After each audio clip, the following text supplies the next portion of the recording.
California cash crisis continues. An overdue budget, $19 billion shortfall, and Governor Arnold Schwarzenegger declaring a state of fiscal emergency over the state's finances. More IOUs may be on the way, and state workers largely being asked to take a couple of unpaid days off in August. How do we get out of this? Joining us now, David Crane, special advisor to Governor Schwarzenegger. David, we got to stop meeting like this. Good morning. I'm enjoying it. Well, are we going to get a budget in California? We will get a budget in California.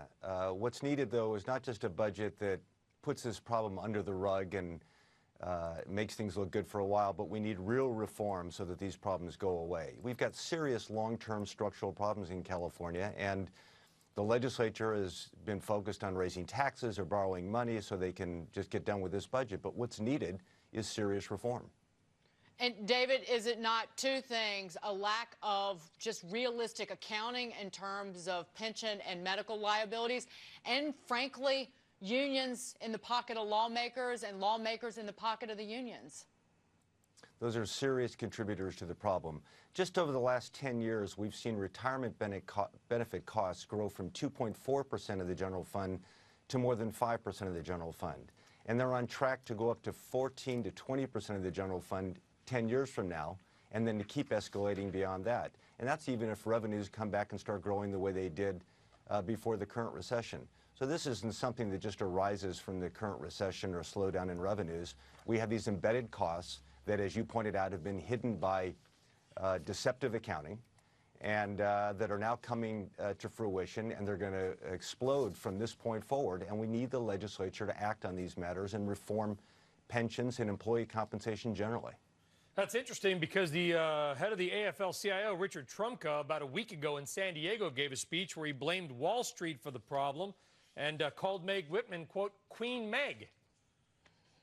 I thought Wall Street caused California's problems. They've got their numbers wrong. In fact, if you look at California's pension costs, they started rising above what CalPERS, the largest state pension fund, projected they would be. They started rising in the year 2000.